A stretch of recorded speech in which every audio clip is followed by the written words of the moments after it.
Sir John Hayes. Thank you, Madam Deputy Speaker. I was elected to this place in a free and fair election, and I come here and say not what I'm asked to, not what I'm told to, but what I believe.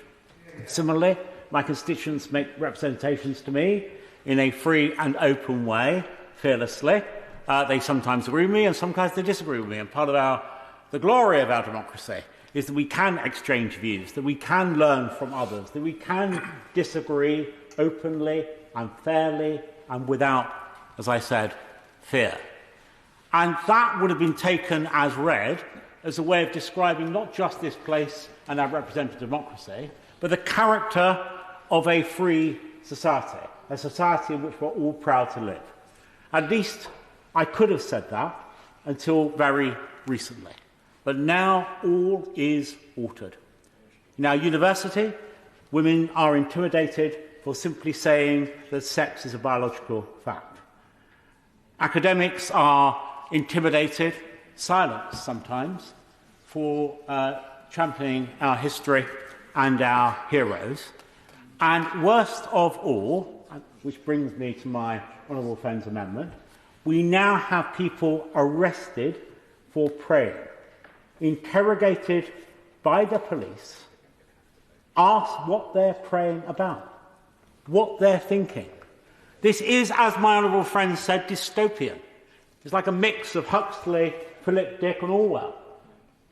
It is unthinkable that we should be living in a society where what people think has become a matter of police interest, but more than that, not merely a matter of police inquiry. The lady concerned was arrested and charged. She went to court. Of course, in the end, she was acquitted, but that's not the point. The very fact that she could have been arrested for what she thought, for praying, is, in a much overused word, chilling.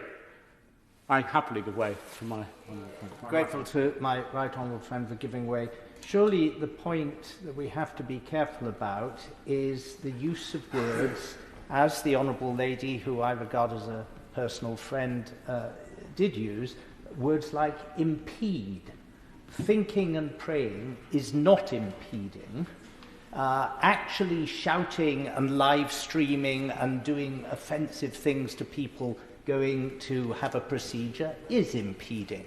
And if I understand the amendment that's been put down by my honourable friend who introduced this part of the proceedings, he is only talking about things that do not impede.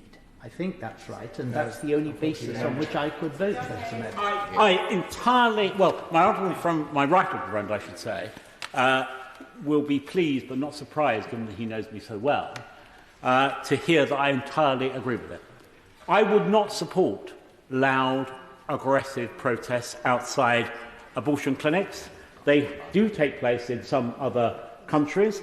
The evidence in this country is extremely thin that they take place here, and indeed a previous Health Secretary conducted a review to establish that fact. But if that was in any way likely or possible, or made more possible by this amendment, I wouldn't be speaking in support of it. So my right honourable friend is entirely right. This is about peaceful, silent protest. And in moving this bill, I will give way again in a moment, if my right honourable friend will allow me.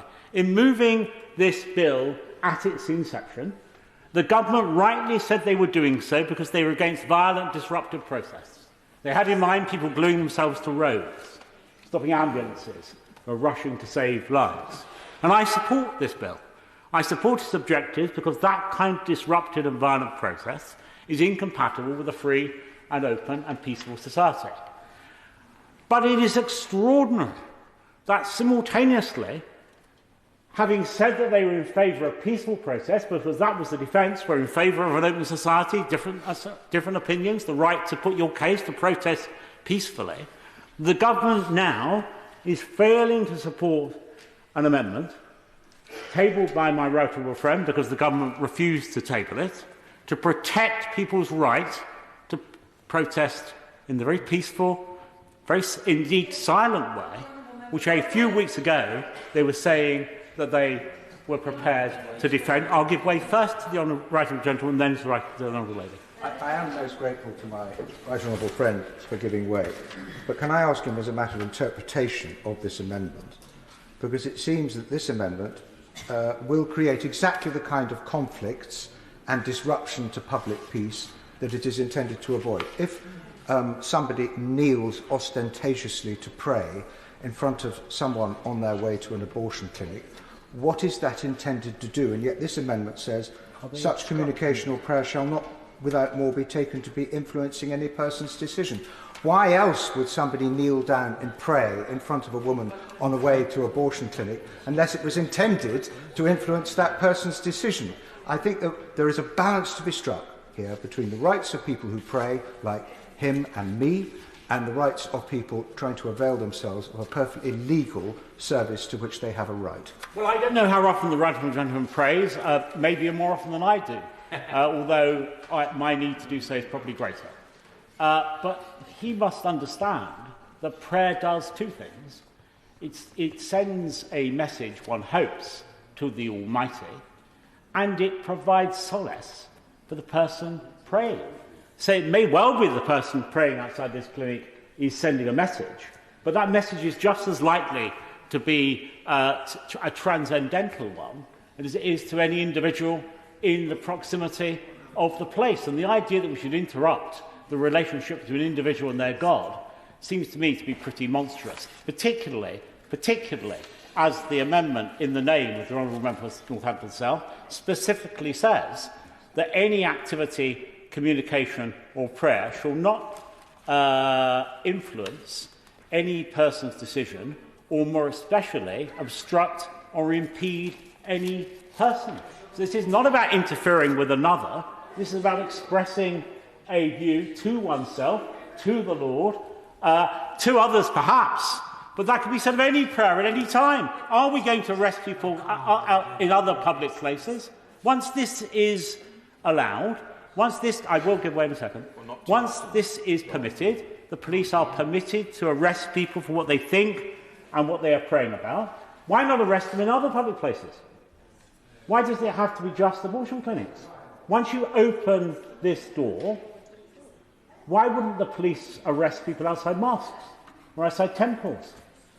Why wouldn't they arrest them in any other public space where they're praying to express a view or opinion, or indeed, as I said, to express it not horizontally, but vertically, to a greater power above us? I give way to the Honourable Lady because I said I would. Thank you very much, Madam Deputy Speaker, and I thank the Honourable Member for giving way. This is an extremely important point, I think, at the moment. I do not believe anyone in this House wants to restrict anyone's right to pray. But what we are trying to differentiate is the impact of that action on the women going in for a very traumatic experience, many of whom will be grieving, many of whom will have been through a traumatic experience to get them to this point, to then be presented with someone who is telling them they are doing the wrong thing and increasing that trauma. And regardless of the intention of the person praying, which I would defend forever, it is the impact on the women which is the problem.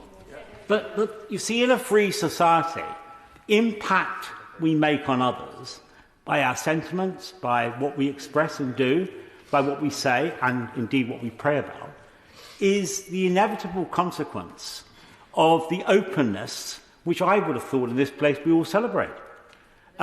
In this case, the amendment specifically says that we shouldn't influence or obstruct.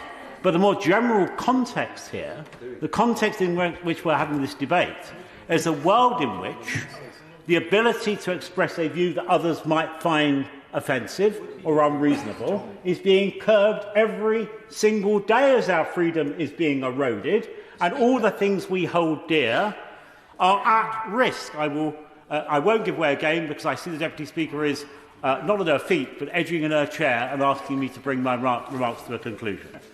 Let me say this, that freedom is not about the capacity to hear from others with whom you agree.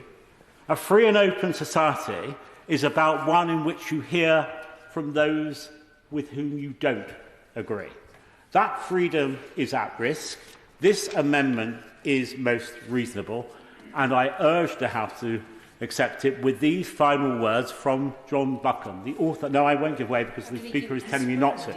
With these final words from the author and statesman John Buchan.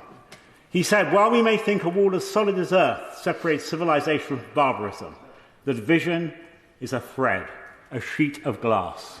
Today I will vote against barbarism by voting for this amendment.